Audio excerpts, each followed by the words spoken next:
Alumnos. Hoy hablamos de los saludos y las despedidas. Okay, so in Spanish, there are several ways in which you can greet persons, start conversations, say goodbye, just the general good stuff that you'd like to know on the first day of Spanish. We want to get you talking. Okay, so the information about this lesson can be found in your textbook in Capítulo Preliminar, pages 2 through 3. If you notice, the first section on page 2 is preguntas formales. And preguntas formales just means formal questions. The next section is preguntas informales, meaning informal questions. It's very important in Spanish to know whether or not you are having a conversation in the formal or the informal context. When you have a conversation in the formal context, that just means that you are using a tone of voice and you're using a certain conjugation or a certain type of verbs in which you are wanting to show respect to other individuals. You can use the formal tone when you are talking to professors, other teachers, when you are talking to high-level officials, and even strangers, persons whom you're just meeting. You want to show them this certain level of respect, so you're going to use the formal tense. The informal, on the other hand, is used when you're talking to peers, when you're talking to children, and also when you're talking to pets. So it's extremely important that you know which one you need to use because you do not want to talk to your boss as if you're talking to a child. Okay? On page 2, the very first section, of course, is preguntas formales. What I'm going to do is I am going to say these formal questions, and you can read in the book their appropriate translation. And I'm going to give you the opportunity to repeat after me. There's going to be a little pause so that you can repeat. Okay? So, the first one. ¿Cómo está usted? ¿Cómo se llama usted? ¿De dónde es usted? ¿Y usted?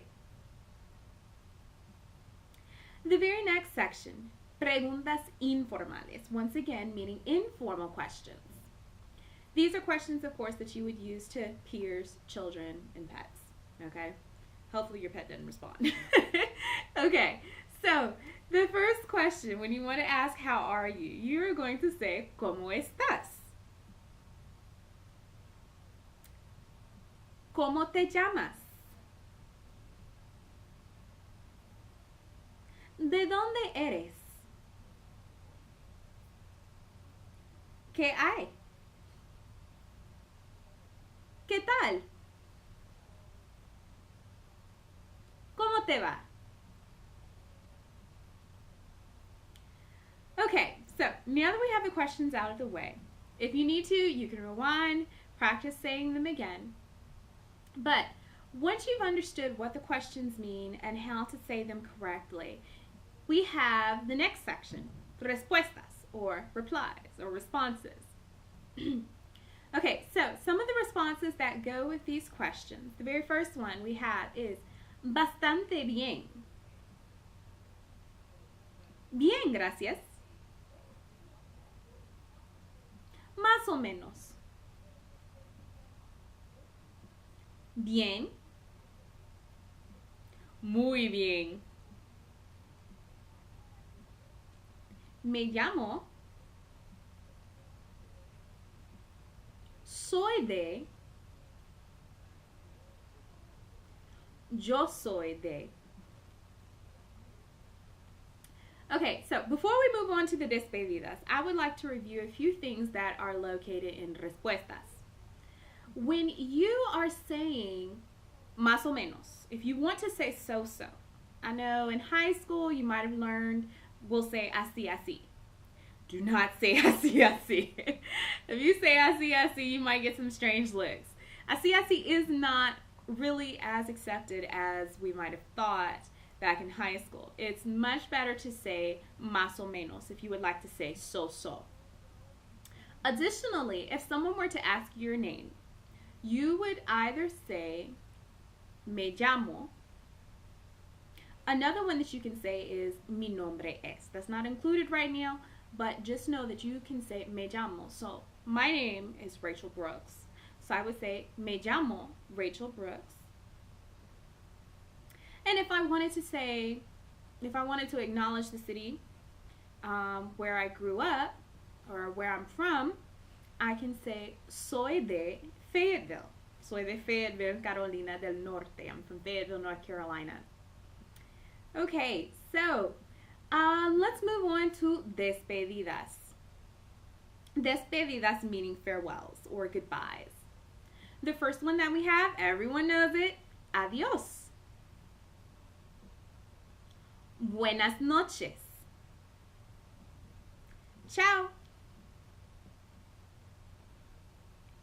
Hasta luego. Hasta mañana. Hasta pronto. Nos vemos. So now that we have this arsenal of vocabulary, we can actually have conversations. Start conversations with persons that we're just meeting, or say hello and goodbye to family and friends. Just keep in mind whether you need to use the formal or the informal context. On page 2, still on page 2, there is a green and white box that says palabras útiles. Palabras útiles means useful words. You're going to find this in every chapter and just about every vocabulary section. And it's just giving you a little extra information that you can use that pertains to the lesson at hand. So these are some palabras útiles that we can use with our saludos, our greetings, y despedidas, our farewells. Okay, so under palabras útiles, if you want to excuse yourself, there are several ways you can do it. To excuse yourself, para disculparse, you can say con permiso. Disculpe. Perdón. Additionally, if you want to be polite and at the end of a question or you just want to ask a favor, you're going to say please. In Spanish, that is por favor. Okay, another thing to keep in mind are titles of persons. You know, in English we have Mr., Mrs., Miss, ma'am, sir. Same thing in Spanish. In Spanish, if you want to say Mr. or Sir, you will say Señor. Mrs. in Spanish, indicating a married woman, or if you want to say ma'am, you are going to say Señora. And Miss in Spanish, Señorita. Okay, next, in between pages 2 and 3, we have a little middle section underneath our comic strip. On pages 2 and 3, we have the various ways in which you would greet persons if you wanted to say good morning, good afternoon, good evening, and good night. Also saying hello. And then the different ways in which you can say it's nice to meet someone. So, if you want to say good morning, you're going to say buenos días.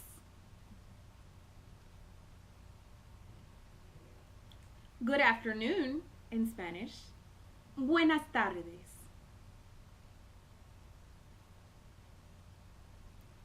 Good evening, buenas noches. Notice that buenas noches also means good night. Okay, let's see. Hi, we are going to say hola. If you are a woman and you want to say nice to meet you, you can say encantada.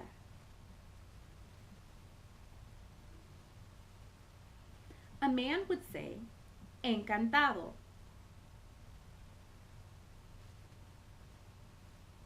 Another way to say nice to meet you, and men and women, both men and women can say this, mucho gusto, which if you notice is the title of our chapter. Mucho gusto. And finally, if you want to say the pleasure is mine, you will say el gusto es mío. Saying el gusto es mío is perfectly fine for both men and women. So now that you have this new list of vocabulary, I strongly encourage that you practice. If you need to replay the video, please replay the video, practice your pronunciation, and you can also have a friend help you by going through the situación formal and the situación informal, which is located on pages 2 and 3. And until next time, nos vemos!